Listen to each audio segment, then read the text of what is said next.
Hey, y'all, welcome back. Okay, I'm excited about today's conversation, but not for the reason that you may think. You guys know I hire a lot of coaches, I join a lot of programs, and I think you guys also know that I have a severe hate for everything social media. And today's guest is one of the few people out there that is literally giving you permission to grow your business without having to shake your ass on social media. Kylie, welcome to the podcast. Thank you. Thank you for having me. I'm so excited to be here. I was literally listening to a podcast last week from someone that I love and I admire, but the idea was your business is not growing because you're not bringing enough leads and you should be getting your new leads from Instagram. And it was kind of Mhm. like, this one way thought of this is what everybody says that you should do. And so this is how you should do it. And I love that your perspective does none of that.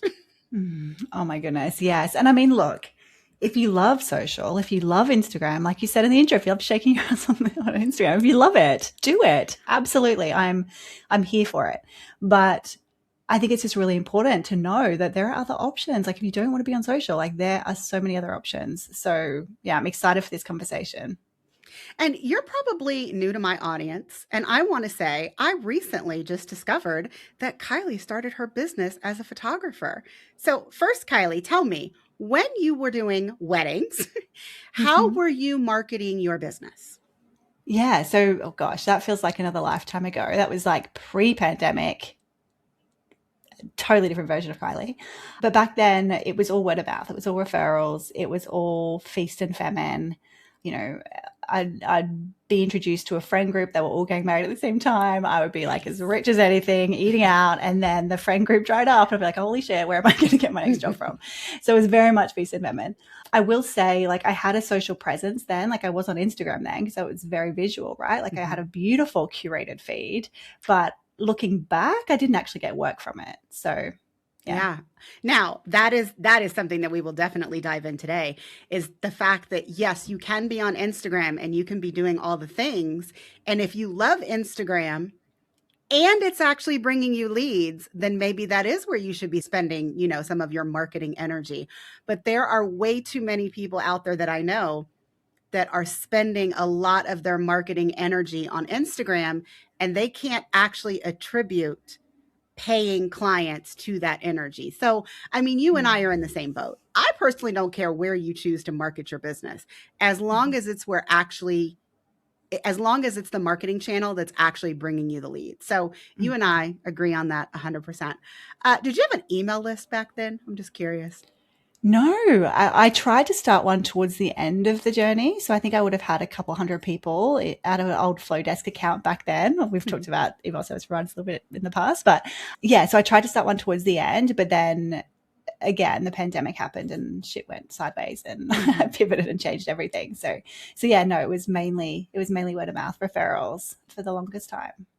And it is interesting that my pivot to systems started in 2020, but it was not actually pandemic related. Like I went on a podcast, Mm. my business bestie has a very big podcast for photographers, and I went on there as a CRM expert. And then I decided to create my course. And then I decided to do VIP days because people were like, hey, Coley, like that course sounds great, but yeah, can you just do it for me? To which I was like, of course. So I started my systems business in 2020, but it wasn't like I was actively pivoting because my photography business had dried up of sorts, which Mm. is what we hear from a lot of people. Like they pivoted because whatever they were doing at the beginning of the pandemic just wasn't working anymore. But like, I think it's funny that you and I both kind of pivoted at the same time, but not for the same reasons. Yeah, I love that. It's so interesting because I think for me, like I'd been a photographer for 10 plus years. And so I loved it. At the start, I loved it. Obviously, very creative, like it filled a lot of my cup. But then I had kids and then my life changed. And like a lot of our listeners can probably relate to when people are booking weddings, they're doing it like 2 years in advance. So I was booked out 2 years in advance all the time. So how do you then, when you don't want to do it anymore, like how do you say no to the money that's coming in advance? So I think if it wasn't for the pandemic, as hard as that was, because I had 2 years worth of deposits I had to refund when their weddings were cancelled. So like that almost sent us bankrupt. That was horrible. But if it wasn't for the pandemic, I don't think I would have had the courage, to be honest, to actually start to say no to that money coming in and do something else that served me. So it was an interesting time. And I know we all have our own stories, but it was like a really interesting time to be like, okay, this is actually a time I get to pause. I've given back all the money. What do I actually want to do with my life now? And I didn't want to try, I was traveling internationally for weddings, 2 little kids. Like that's not fun. So yeah, it all worked out in the end, but yeah, it was especially crazy. not when you're coming from Australia. I mean, I really want to come to Australia, and Kylie, if I ever make it there, you are one of the first people I'm going to come see. But also 18 hours on a plane, It's no a thank long you. way. Yeah, we are not close to anywhere. So yeah, it's a lot. No. Okay, so now let's talk about what did you do? Like you just said, you had a moment where you were like, holy shit, what do I want to do with the rest of my life? So what did you originally start to do during the pandemic? Like, how did you make that shift? Yeah, so I didn't know. I didn't know to start with. I was like, I had no idea, but I did know who I wanted to work with. So I didn't know what I wanted to do, but I knew I wanted to work with women that were balancing motherhood like I was, building their business. Like I knew that I had a passion for that. So I actually hosted my first virtual event, which is so random because I would never have foreseen that in my future. But I hosted my first virtual event in May of 2022. So if you think about that, that took me like 18 months to kind of figure out like, oh my gosh, what's going on with my life? We moved interstate, moved in with my husband's parents. We had our second child. Like a lot of life was happening. But in May of 2022, I hosted my first virtual event and I brought speakers to a platform that I created. They all advertised it to their list. My email list grew from like 0 to 600 overnight with that event. So suddenly I had all my perfect people there. I just didn't know how I wanted to serve them. So then I just figured that out. And since then, I've been rinsing and repeating that kind of event strategy, whether it's a summit, a bundle, a freebie swap, like whatever it is, relationship-based marketing off social to grow my email list and to build my client base. What would you actually give yourself as a title right now? I think I know what I'd call you, but it's probably not what you would call yourself. So, what's your Oh, current title, Kylie? yeah. So visibility strategist is normally what Okay, I say. never Yeah. What were you mind. gonna what were you gonna That's call what I was me? going to say. Oh, good. Email and visibility strategist. Yes. I guess I'm still leaving the email in there because literally Mhm. that's how I got into your world. I mean, I was on your email list. I looked it up before we hit record. I was on your email list a full year before I joined the Email Growth Club. But like that Mhm. is how you and I know each other for the listening audience. I am part of her email marketing club that she has every month. We have a Slack community. We're going to get into a little bit more of it later, but that is how I am currently in Kylie's world, as well as some other events that she's hosted that we're also going to talk about. But for a while, you were really in on email marketing, like as your lane. So, how did Mhm. you progress from that to kind of talking about all relationship based marketing and more specifically, how women entrepreneurs can grow their visibility and authority in their spaces?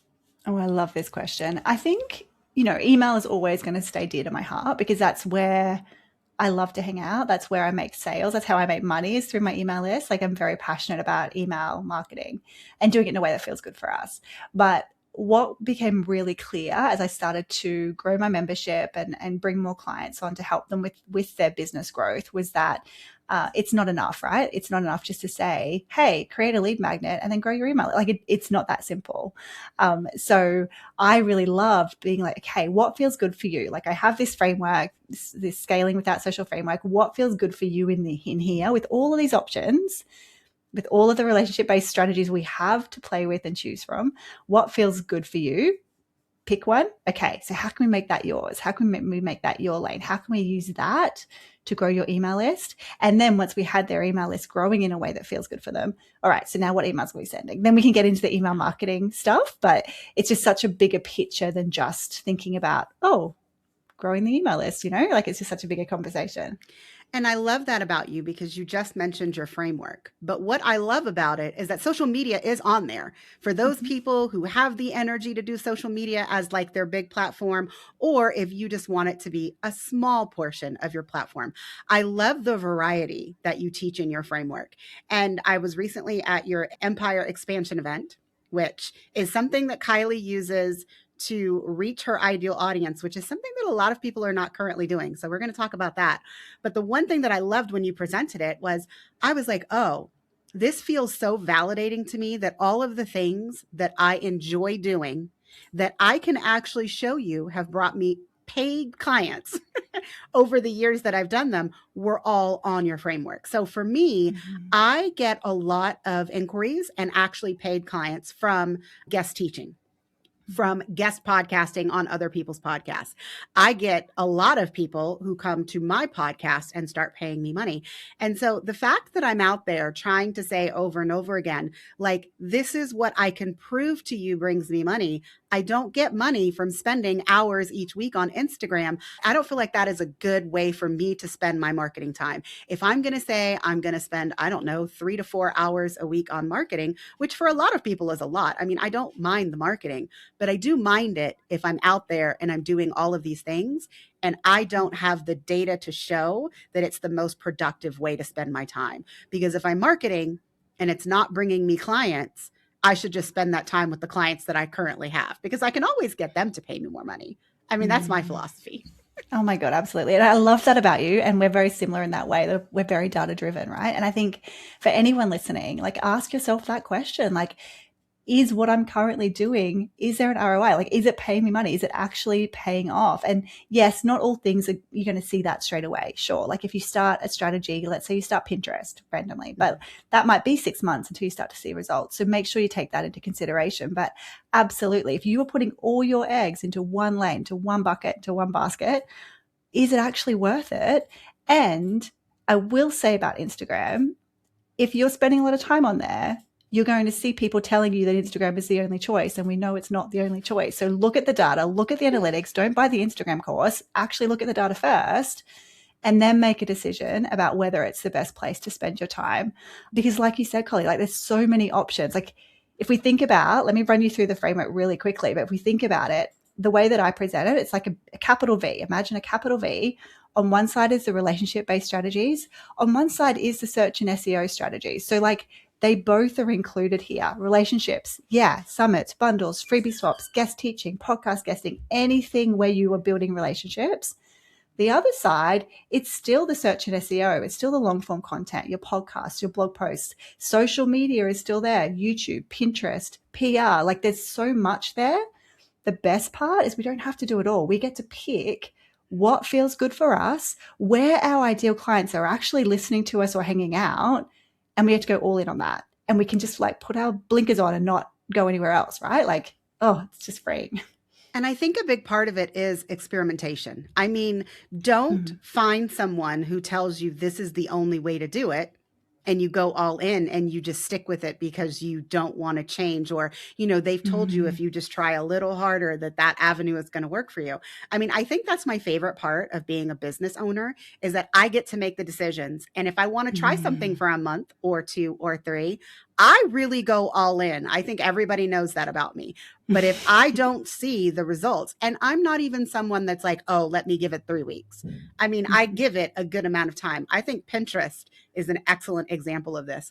I was doing my own Pinterest for months, if not a year. I mean, it was a really long time.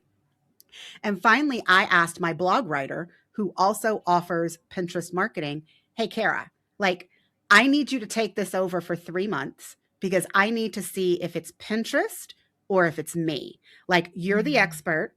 Do whatever it is that you would do, but I need you for 3 months to do whatever it is that you would do.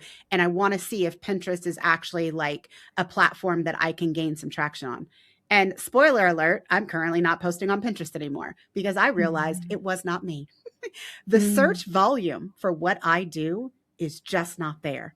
No matter how many pins we did a day, no matter, how much content and resources I have to put on there, it was not gaining any traction. I was still going viral every week for the photography pins that I have from 10 years ago, from 8 years ago. Like I can't get away with those. If I ever decide to try Pinterest again, I'm probably going to start a brand new account to see if maybe it's that Pinterest is making the decision for me that, hey, everybody really likes your photography pins. So I'm just going to keep showing those to people instead of what you're doing now. That is a possibility.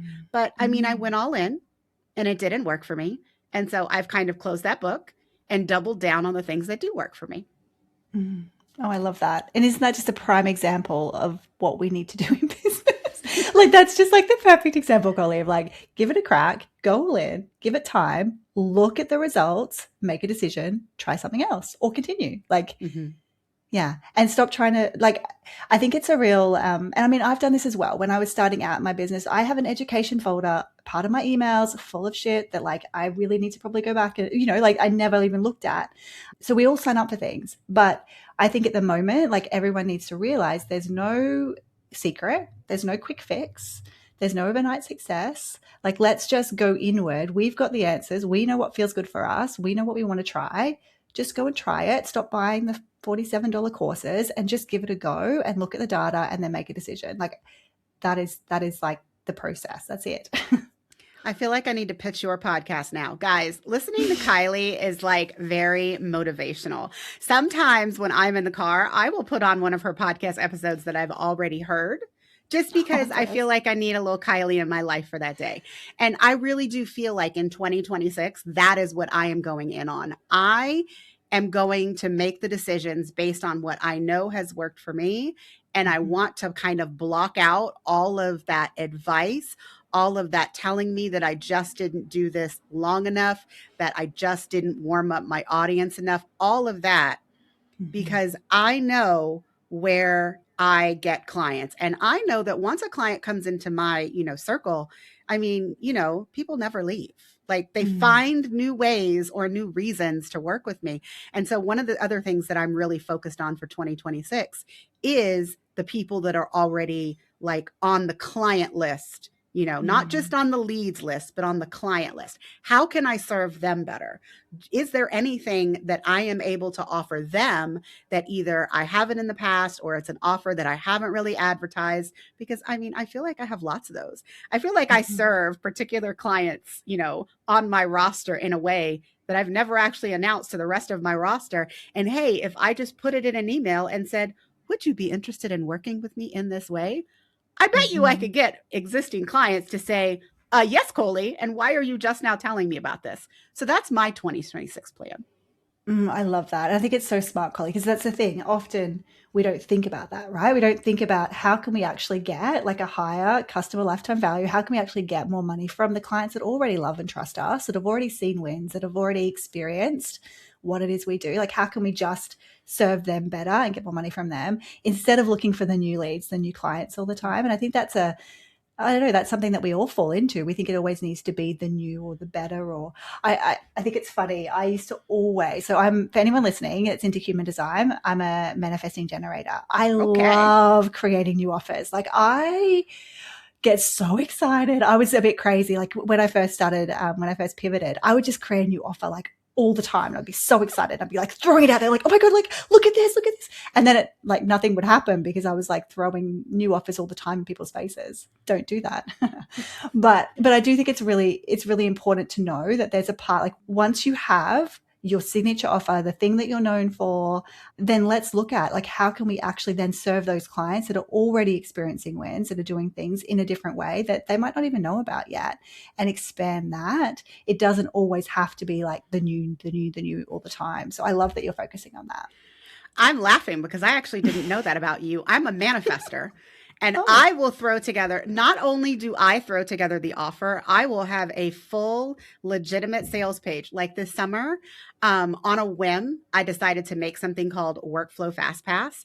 It was a way to get people custom workflow, like blueprints, if you will, from them just filling out an intake form. And I was using one of my AI bots. You and I both have a love of AI. They would fill out the form. I would feed it into my workflow assistant specialist, whichever one it was that I was using, and out would come a blueprint. I would kind of give it like the human watch. I would review it with my human eyes to make sure that there wasn't anything that I would change, and then I would deliver it. I Mm. was so convinced that this was going to be the new offer for myself. 24 hours, I had probably the best sales page I've ever written and ever designed. I sold it for 3 days. I sold three of them initially.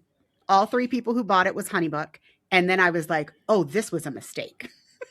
I hadn't sold anybody a Dubsado version yet.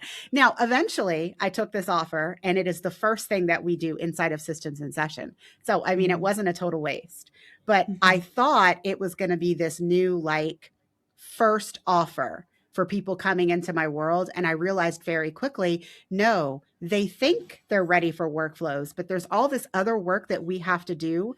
And ethically, I don't feel good selling them this workflow offer before they've done the client experience work, before they've done the client communication work. But I mean, yes, girl, like 24 hours, I had the whole, funnel, emails, checkout page, sales page, the whole thing.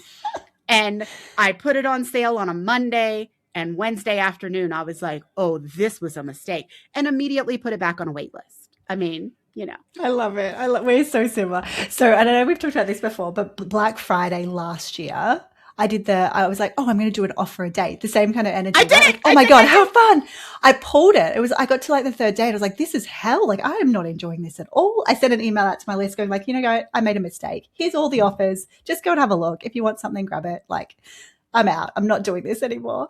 And I got so many replies back, people just appreciating that honesty, because like, I think sometimes we think that we have to be committed, right? We have to see things through. We have to, you don't, you're the business owner. You actually get to make the choice. But yeah, it was the same kind of energy. I was like, oh, this is going to be so great. And I hated it. So I love that. But I think that's what separates some really good business owners from those that are not. I truly believe that being able to look at your business and look at the data that you're getting and make a decision without sitting and like waffling back and forth and doing all these. I really do think that's what's made me successful as a business owner, is that I don't sit. Like if I decide I want to do something, I go all in. And if it doesn't work, I don't make it go longer than it was intended. Like in September, I was launching my client communication course. I sold 2 seats and everybody was asking about Systems in Session. And so I was like, you know what? I'm not going to finish this launch. Why would I? I pivoted to start selling Systems in Session, sold out the rest of the year, and pre-sold Q1 in 2026. Like that was a good decision.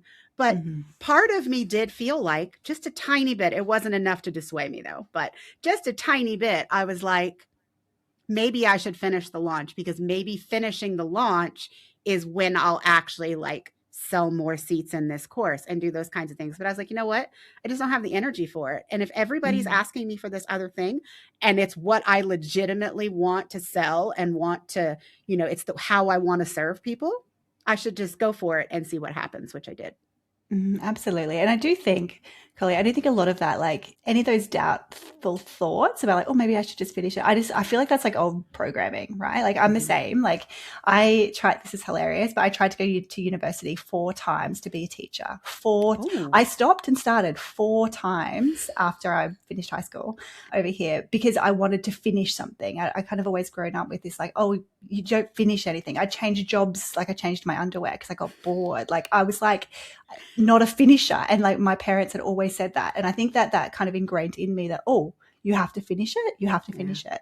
And what I've discovered as I've gotten older is like, actually, no, your intuition is way more powerful. Like you followed is way more powerful than this old programming of like, you have to do this because that's what we've said. Like, no. You actually need to just listen to yourself. So I love that you did that. And I think that, again, anything like that, whenever we take action, it builds more confidence. Like I think people think that, oh, if I just wait, if I make something perfect, I'll get confident about it, I'll go and sell it. Well, no. Actually, it's taking the action that gives you data, that builds the confidence to then go and follow and listen to yourself and to build that self-trust. And that's the journey. Like that's the important part. And I agree. Like I'm the same. Like the reason I've been successful is because I move fast, because I take action. Fuck around and see what happens. Like that's kind of like the way that I've grown my business. Sorry if I'm swearing a lot on this podcast, I've just realized. Oh, but I swear all the time. I knew that about you. But like that's what actually has led to success for me as well. So it's like, this is your permission slip. For anyone listening, this is your permission slip to just go and take action, look at the data, and then make a decision. And you're going to see so much more success than sitting back and trying to perfect something. I don't think you know this about me, but I'm a PhD dropout. I spent 13 years in college. I have an undergrad and a couple different graduate degrees, but I dropped out as a PhD student. My husband got his, we moved here, and I never finished. And after I had Chloe, for the longest, my mother-in-law would ask me every time she got on the phone, "Are you going to go finish your degree now?" And I'm like, "No, I never wanted that degree. I'm not putting myself through that again. Like, I'm good. I quit. I'm good with it. I mean, your son got a PhD. We can share." That was what I said. I love it. But I mean, and I did the business. I did photography for a while. And when I felt like it was no longer serving me and it wasn't where I wanted to go, I dropped that too. But let's flip over to you, because I feel like we're talking a lot about me. Goodness. Okay. So I want to talk to you right now about the path that you are using with your incoming leads to kind of move them through your offers. Because one of the reasons that I went to go look at how I actually came into your world was, I don't know you probably know this if you look at your data, but how I originally joined the Email Growth Club was I got Strategic Sally. And why didn't I realize that until today? Like today, I went and looked at my receipt. So I signed up for Strategic Sally, your AI bot, through a bundle. And I'm sorry, I couldn't figure out which one it was based on my emails, but it was March of 2025.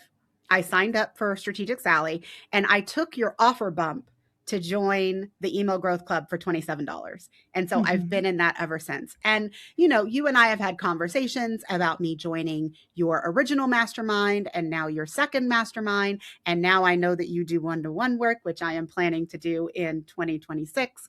But I feel like, first of all, let's talk about your AI bots. So is that your favorite lead magnet right now? Or do you have one that is bringing you either more joy or more success in converting clients?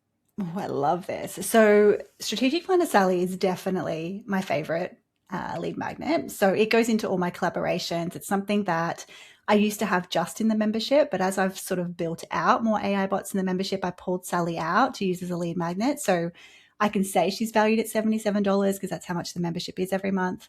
AI is so sexy. It prints out like a 90-day visibility plan. So it helps business owners, again, go through my framework and pick out how they're going to grow in the next 90 days.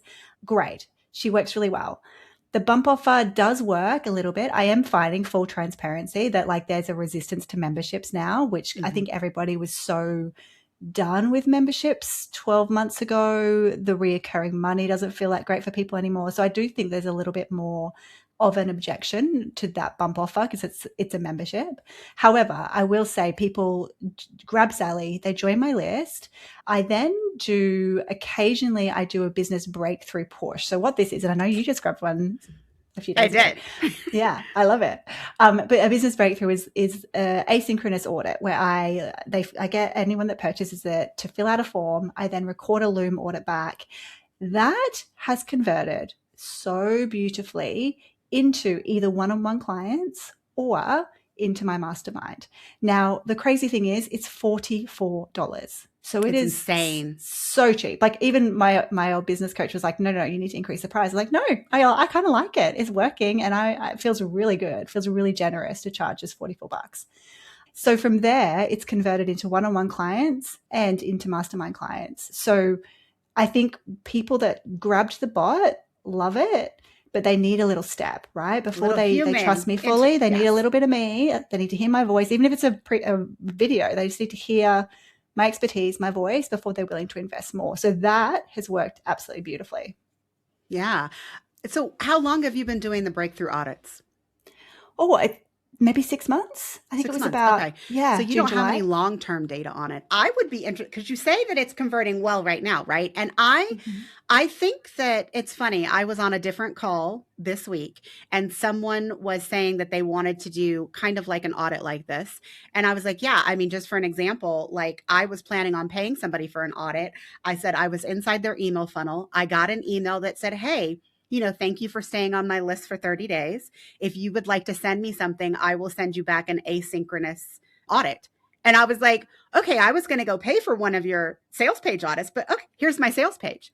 3 days later, she got it back to me. I reviewed it. I was like, okay, because I'd also had my eye on one of her like larger kind of offers, not quite a mastermind, but like a one-on-one offer. I got my video back. I went back and forth with her, voice noting for a couple hours, and then I bought the offer. It's 997 offer, so it's not cheap. I mean, it's not super expensive, but that just goes to show you the value of these smaller audits offers that you give people so that they do get like a deeper understanding of what it's like to work with you in a really like smaller capacity. Because I haven't gotten my breakthrough audit from you. I intended to send in my form and then shit happened. But because I really wanted it so we could talk about it on this that's okay. I know enough about you. I've been in your world enough. But so I'm going to be really interested to learn, and I'm going to ask because I'm in the club, like 6 more months down the line. I'm wondering if that plus one of your empire expansion events pushes more people to convert maybe in another 6 months. Maybe that initial interaction with a breakthrough audit gave them enough to give them a little momentum. And then we'll see what happens when they come across you in another capacity, perhaps in one of your 2-day events. I'm going to be curious to look at your data and see if whatever your conversion rate is now for the first 6 months, what it happens long term for the people who didn't convert now, what it looks like in 12 months, like how many more of those initial people will convert into a higher offer. Oh my goodness, absolutely. And I think this is the thing. It's like people are craving the connection and the depth, and even just that little glimpse is enough, right? And I love that. I will be very interested as well, because at the moment it's converting at about 20-25%. I mean, that's great. Amazing, right? And and all of the ladies that haven't, and because it's not a sell, right? Like I go through, you'll see when you get your audit, like I go through the audit as much as I can. I could give as much as I can in regards to the information that they put in the form. And then at the end, it's just the ones that I think that would be a good fit for one-on-one or the mastermind. I'll say like, hey, if you want help doing this, like I've got these options, just let me know, hit reply, and we can talk about what that looks like. So it's not like I'm doing a big sell in these. That's what I love about you. Yeah. And like that will be really interesting, because some of those women have definitely gone away and done some work. It'll be interesting to see if they circle back. Absolutely. Yeah. And I mean, I just now thought about it. I joined another $3,000 program in the same path before. Like I paid for this $50 audit. And when I got back the advice, I was like, no, I've spent too much time on the path that I'm on. But I will tell you, it took 90 days. 90 days later, I paid her for her program because I came back and I said, everything that you said was right. I was like, I didn't want to admit it 90 days ago, but I have thought about it. I have done the mindset work. And guess what? Out of the 3 things that you told me, 2 of them, I'm 100% on your page. And while I'm not ready to commit to the third, I probably will be by the end of the year. And so let's do this. So, I mean, yeah, I will say, I feel like these smaller kind of human connection offers are really needed right now because of the rise of AI. I feel like the things that we have been depending on getting from humans, like a lot of it, I don't want to say it's getting replaced, but we're using AI to do it in a different way. But like we still need a human layer over it because, the AI is really good at like analyzing and maybe even to a certain degree synthesizing for you. But you still need to talk it out with someone who isn't just giving you what it is that it thinks that you want. Because that is the problem with, we hear a lot about, oh, I'm going to make myself an AI coach bot to help my students. And yes, I mean, I love that for you. I love that for, some of the most basic questions. But when you get to the higher level thinking, I feel like the AI bots are always trying to please you. It's like their goal, like they want to make sure that you're happy. And so they might not be necessarily giving you the advice that you really need to hear because they're trying to make you happy in their responses. I mean, at least that's how I always feel about ChatGPT. Oh, absolutely. Yeah, absolutely. I will say my ChatGPT gets pretty spicy to me because but no, I do agree. And especially you're 100% right. I think it's with this change that we've seen that people just want connection. Like I think honestly, any prediction like 2026 is going to be all about connection. I actually started a couple months ago, started hosting just free networking events for my email Yes. list. And that has been so good because people get to jump on a call, connect with each other. And then I'm still highlighted as their like expert, their leader, like the person that they're on their list for, right? So like that's done really great things as well. Just bringing more connection in. So yeah, for anyone listening, I'd be just asking yourself, like, how can I add more humanity, more of a human touch, more connection, more depth into my business with my audience, regardless of where your audience is. And that's only going to benefit you, especially next year.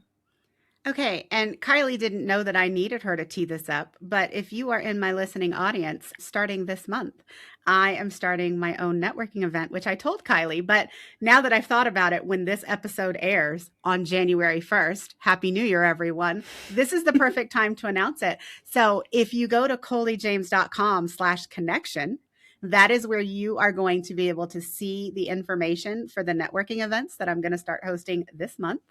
And it's funny, I got the idea from Kylie back in November, or was it December? I was on 3 networking calls in a single day. 2 of them were legitimately networking calls. And the third one was me on a call with some of my clients, but we didn't really talk about systems. Like they amongst themselves were getting to know each other and asking each other questions. And it was just amazing. And I was like, okay. And I even woke up at 2 a.m. and sent Kylie a Slack message. I was like, this is my thing for 2026. So yes, I'm gonna be hosting them on my own. We're gonna see how it goes. Because I want to be the expert that brings you guys together. So come join me. Kylie, I want to pivot kind of to your 2-day events now. Mm-hmm. Tell me how you got the idea to host your first one. Yeah, so I love this. So my Empire Expansion events are kind of special. As you know from this conversation, I've done virtual events now for what feels like the longest time, since 2022, and they've always been about numbers, right? Like I've always been like, how can I reach the most people? Of course, that's what we want because it grows our list and all the things, but when I decided to do the Empire Expansion event, I kind of wanted depth. I didn't want a big room. I was like, what would it look like? How would it feel if I really curated the women that were there so that everybody was at the same kind of level, looking to do the same thing? I like curated this like safe space for us to have real conversations. A little bit of a side note, but I'd been at some conferences where it was really surface level BS that just really made me angry. And I was like, I want to have real conversations with people. Like, how can I make a space for other women to do that are on this journey whilst teaching them how to grow and scale their business without social next year? So yeah, I created the Empire Expansion event. So I broke it up into 2 days. So it's 2.5 hours each day. Day 1, we do some work. It's implementation. So it's not a webinar that you can't buy anything, nothing like that. We literally do the work together. You go and sleep on it, come back day 2, we do some more work, we wrap it up. And I've done 2 of them now, and I'm planning to do them every 6 to 8 weeks next year. And they are my favorite thing. They are my favorite thing. And I think what I've loved most is because it's implementation, on the call, we're getting so much done. So the women get to leave without a big to-do list. Like you've experienced it. You get to leave having done the work to then see the wins pretty quickly, which has been really exciting. And I love how she said it several times, but I want to really highlight that. She said that she's curating who's in the room. Y'all, this is what she makes you do. So I can't remember. Did I fill out a form? Was it a form and then the call, or did I sign up for the call first? It was a call. Yeah. Okay. So pre-event call. Yeah. She makes you get on a pre-event call. And I know that some of you guys are probably scared about this. Like, oh, she's going to sell me. That's not what it is at all. She's legitimately trying to figure out who you are, what your business is now, where you want your business to go, so that if it is something that the event would actually help you do, that you have that conversation. If you're a right fit, she invites you in. I mean, I don't even know why I scheduled a call. I knew I was a right fit. But anyways. Because you had to. I made you. I mean, then I joined the 2-day event, which I was really impressed with what she did. It was legitimately like, come in, and if you are interested in growing your business without socials, I'm basically going to tell you what my framework is and how you can take these things, make your own plan, and go do it. And she takes the opportunity to like teach us a little bit, and then you actually sit down and do the work. Like for me, when you talk about her visibility framework, one of the things that she shared with us, I don't know if she's going to share it with you guys in every single event, but Hopefully you get to experience this too if you decide to take her up on it. But she shares some of these amazing bots. And one of them is, you tell it all about you and it gives you your visibility plan. And when it told me what I should do, I was like, this is awesome. These are things that I have done in the past that worked really well for me, or these are things that I've been planning to do. And this was kind of like the confirmation that I was on the right path. And then as a group, you guys all share what it is that you came up with in the chat. And it was so amazing to kind of see what everybody else in the room got from the bots and what they were planning and how they felt about it and whether or not it was something that they had tried before. And then, like she said, you sleep on it and then you come back for day 2. And again, she's teaching you her framework. She's teaching you the different parts. You're implementing and making a plan as you go. And then you do a follow-up call. And one of the reasons that I want everybody to hear me when I say this, she did not try to sell me anything on the 30-minute follow-up call, which I came to the call like, yeah, I'm gonna need you to tell me about the mastermind because I'm almost there, Kylie. And for reasons that we can talk about on a different podcast, I don't think masterminds are for me. And I've told Kylie this. And, everybody has their own opinions. I am really craving one-to-one work at this point. Like, I feel like sometimes being in the room is helpful and sometimes it's not helpful for me. I just want somebody to tell me what to do. I want to go do it. I want to bring it back. I want you to tell me if I did a good job, give me my gold star, and then we work on whatever we're going to work on next. But that's just me. That's not everybody. But I love the idea of the whole event. I love the fact that you are giving with like your whole heart, because I know that there were several people in the room that all of the different visibility activities were brand new to them. They were not brand new to me, but there were a lot of people in the room that I could see had been told over and over again, no, if you want to grow your list, if you want to grow your audience, if you want to, raise your authority, you need to be on social media. And it was just so lovely to see that when you gave the people in the room permission to look at all of the different visibility activities, SEO search, also the collaborations, that, there's got to be something on here that feels good for you. And that is where you should go next. Oh, I love that you just shared all of that. And I think that's the beauty, Collie, of having such a small room, because you can go deep, right? Like, I could workshop with everyone that was on the call and make sure that everybody left with a plan that was clear, that was actually achievable, that felt good for them. And if we're being really transparent, yes, my heart is to serve. Yes, I'm creating depth and trust. And I love these events for that alone. I didn't sell.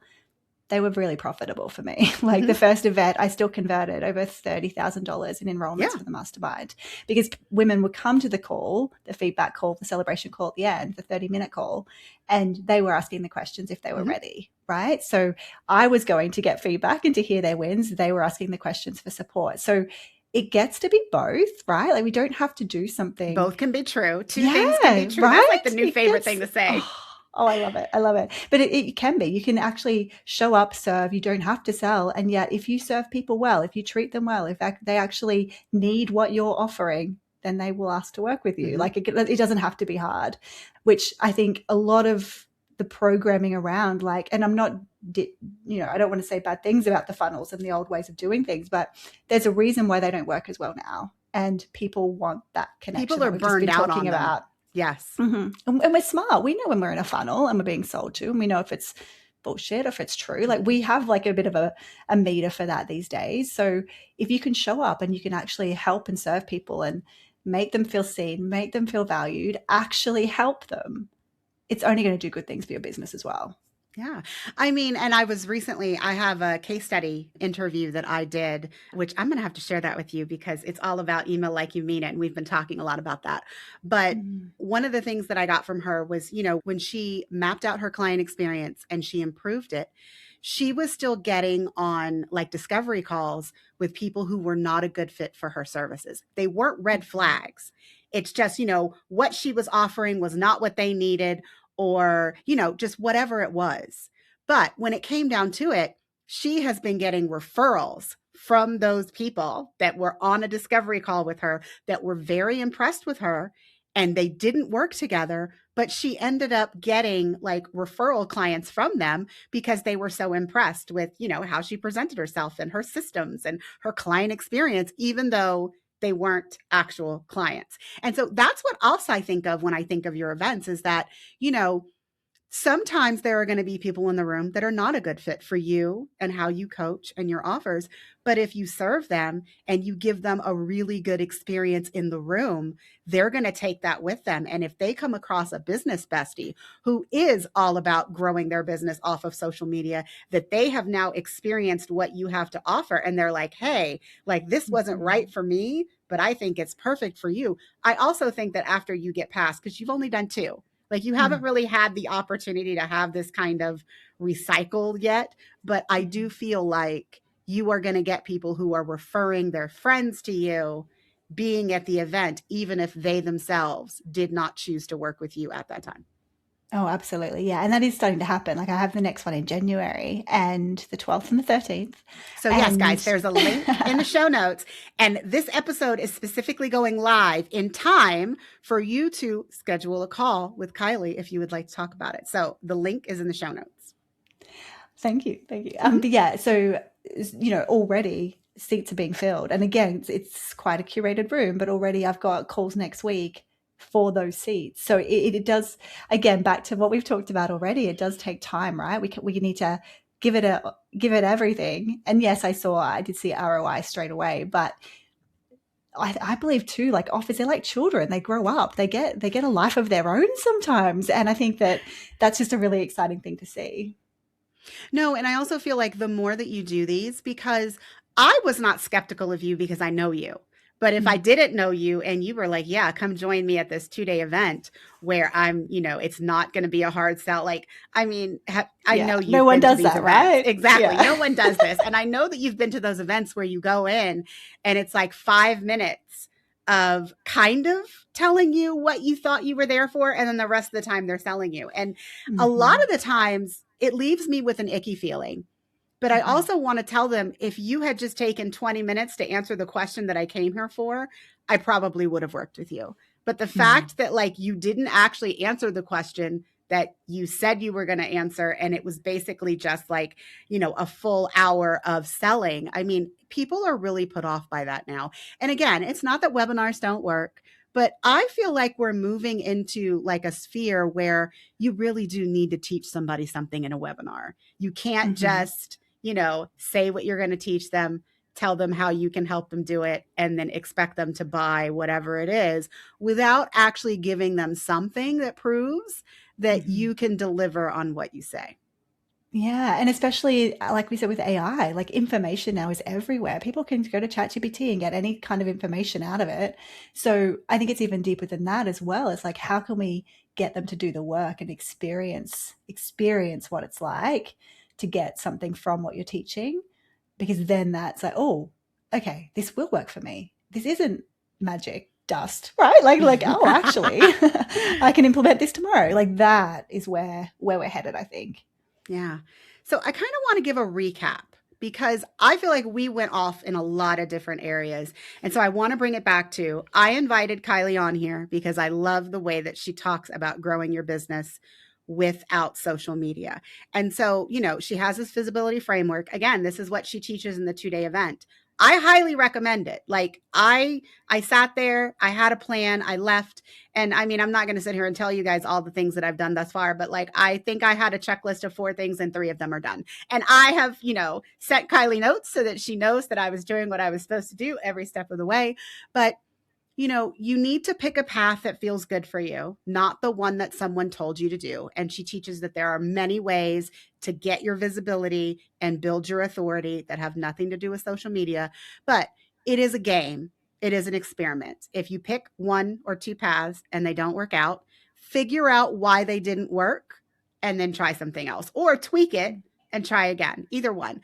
But other things that I want you guys to kind of keep in the back of your head is that all this visibility does nothing if you don't actually nurture the people who are coming into your audience. And so I feel like we're going to have Kylie back, because we didn't really talk a lot about how you use the email list that you have in order to nurture the people that you are bringing in from the visibility events. And I do think that that's an important piece for everybody to know. Like, you can't just do visibility and expect people to buy from you. And if they don't buy from you, what do you do? Yeah, it doesn't mean that you just, chuck them out the window and find new people. It's all about nurturing, and email marketing is the way to do it. But so visibility, nurturing, and then always keeping your data front of mind. Because if something doesn't work in 2 weeks, that's not enough time. You do have to have your data so that you can look at things a little bit long term to figure out if they're working for you or not before you make the decision to, burn it all down and move on to the next thing. Kylie, anything that you want to add to kind of sum up what we talked about here today? Well, I think you just did a beautiful job. The only thing I would add is the connection piece. For anyone that is listening, like, how can you connect more with the audience that you already have? Whether that's an email list, whether that's an Instagram following, whether that's Facebook friends, whatever it is. Also, let me add the people that you've worked with in the past, currently, everyone that's in your circle. Like, how can you create more connection? Because if you can answer that question, and again, play with it, have fun with it, then 2026 is going to be wildly different to where you are right now. Like, how can you create more connection with those people? Excellent. Guys, I've already told you the show notes is like my love fest to Kylie. So if you don't check out the show notes for any other episode, because sometimes I tell you guys, like, no, there's important links in there. Go check them out. This is one of them. Go check out the links that I have shared for you from Kylie. They are important. And I hope that 2026 brings you your best year, whatever you envision that to be. And if increasing your visibility and your authority and your connections with the audience that you already have is top of mind, I hope that this podcast episode has given you some ideas on how to get that accomplished. Kylie, thank you for coming on the podcast. Thank you so much for having me. This was so much fun. All right, everybody. I'm going to cut this off now because literally I will talk to Kylie for hours. So that's it for this episode. See you next time.